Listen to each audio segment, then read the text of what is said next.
ସମସ୍ତଙ୍କୁ ନମସ୍କାର। ମୁଁ ରଞ୍ଜିତା ଇଜି ରେସିପିଜ୍ କୁକିଂ ଚ୍ୟାନେଲକୁ ସ୍ୱାଗତ ଜଣାଉଛି।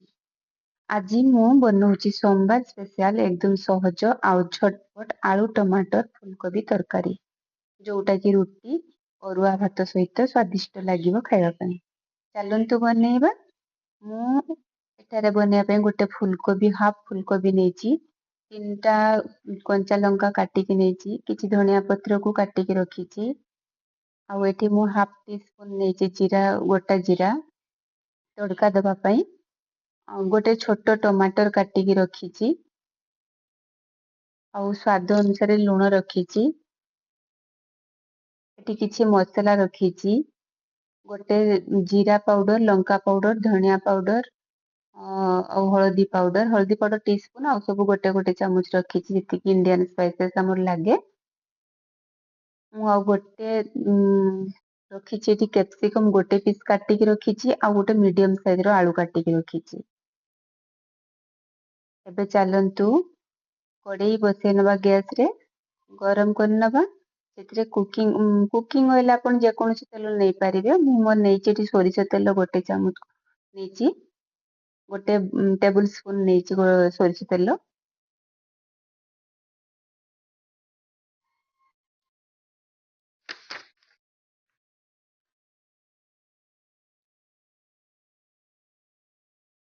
ଏବେ ଷ୍ଟାର୍ଟ କରିବା। ତେଲ ଗରମ ହେଇଗଲାଣି, ସେଥିରେ ଜିରା ତଡ଼କା ଦେଇଦବା। କଞ୍ଚା ଲଙ୍କା କାଟିକି ରଖିଥିଲେ 3ଟା, ସେଟା ପକେଇଦବା। ଟମାଟୋ ବି ଦେଇଦବା।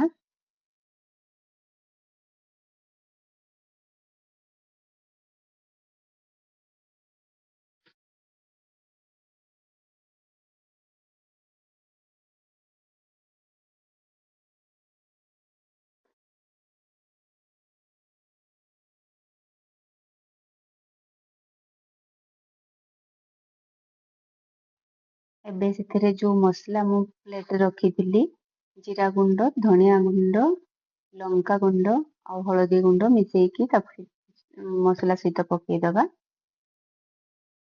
ଟମାଟୋ ଆଉ ମସଲା ତାକୁ କିଛି ସମୟ ଭାଜିବା ପରେ ପୁରା ମିକ୍ସ କରିଦବା। ଟମାଟୋକୁ ନରମ ହବା ପର୍ଯ୍ୟନ୍ତ ଭାଜିବା।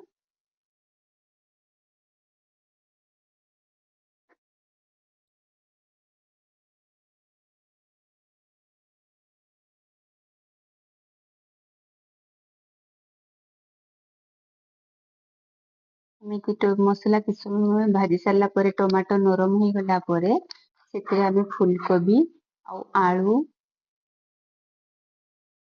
କୁ ମିକ୍ସ କରିନେବା। ମୁଁ ଗୋଟେ ଛୋଟ ପିସର କ୍ୟାପ୍ସିକମ ରଖିଥିଲି, ଆପଣ ସ୍କିପ୍ କରିପାରିବେ। ମତେ କ୍ୟାପ୍ସିକମ ର ଟେଷ୍ଟ ଭଲ ଲାଗେ, ତ ମୁଁ ସେଥିପାଇଁ ଆଡ୍ କରିଛି। ଆପଣ ଏଟାକୁ ଚାହିଁଲେ ସ୍କିପ୍ କରିପାରିବେ। ଟମାଟୋ, କ୍ୟାପ୍ସିକମ, ଆଳୁ ଫୁଲକୋବି ପୁରା ଭଲ ଭାବରେ ତାକୁ ମିଶେଇ ନେବା, ଭାଜି ନେବା। ମସଲା ସହିତ ଯେମିତି ଗୋଟେ କୋଟ ପୁରା ଲାଗିଯିବ। ଆଉ ଟିକେ ଭାଜି ଦେଲେ ସେଟା ମସଲା ସହିତ ଟେଷ୍ଟ ବି ଭଲ ଆସେ। ତାପରେ ସେଥିରେ କିଛି ଅଳ୍ପ ମାତ୍ରାରେ ପାଣି ଦେଇଦବା, ତାକି ସେ ଭାଜି ଯିବ, ସିଝି ହେଇଯିବ। ଆଉ ମସଲାର ଗୋଟେ କୋଟ ବି ପରିବା ସହିତ ଠିକ ସେ ଲାଗିଯିବ। ତାକୁ 1 ରୁ 2 ମିନିଟ ଆମେ କଭର କରିଦବା। କଭର କରି ସାରିଲା 2 ମିନିଟ ପରେ ଦେଖିବା।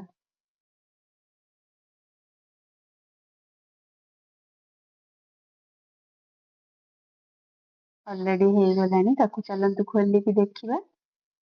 ଦେଖନ୍ତୁ କେତେ ବଢିଆ ଲାଲ ଲାଲ କରିକି ଭାଜି ହେଇଯାଇଛି। ପାଣି ବି ପୁରା ସକ୍ କରି ନେଇଛି। ଫୁଲକୋବି ସିଝି, ଆଳୁ ସିଝି ନାହିଁ। ଆଳୁ ଆଉ ଟିକେ ଟାଇମ ଲାଗିବ ସିଝିବା ପାଇଁ। ସ୍ୱାଦ ଅନୁସାରେ ଲୁଣ ଦେଇଦବା। ଏବେ ସ୍ୱାଦ ଅନୁସାରେ ଲୁଣ ଦେଇଦବା।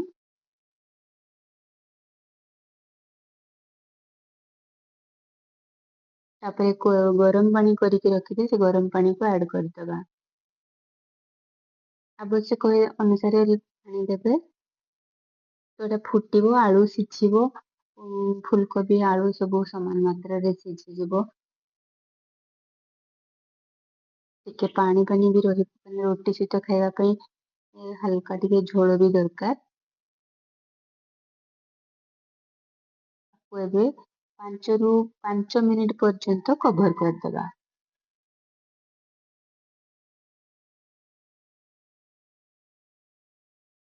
ଏବେ ସୋମବାର ହଉ, ଗୁରୁବାର ହଉ କିମ୍ବା ମାର୍ଗଶିର ମାସ ଆସୁଛି, ଏମିତି କିଛି ବି ଫାଷ୍ଟିଂ ବାରରେ ହଉ କିମ୍ବା ଏମିତି ନର୍ମାଲି ବି ସୋମବାର ଗୁରୁବାର କେହି ବି ପିଆଜ ରସୁଣ ଖାଆନ୍ତିନି, ବିନା ପିଆଜ ରସୁଣରେ ଏଭଳିଆ ବନେଇକି ଖାଇବେ। ଭାତ ସହିତ, ରୁଟି ସହିତ, ପରଟା ସହିତ, ପୁରୀ ସହିତ, କୌଣସି ସହିତ ବି ଖାଇଲେ ଏଟା ଭଲ ଲାଗିବ।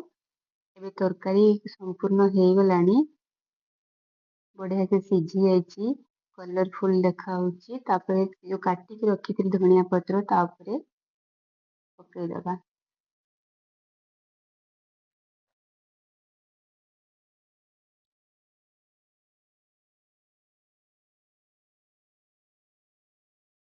ଏବେ ଦେଖନ୍ତୁ କେତେ ସୁନ୍ଦର ଦେଖାଯାଉଛି।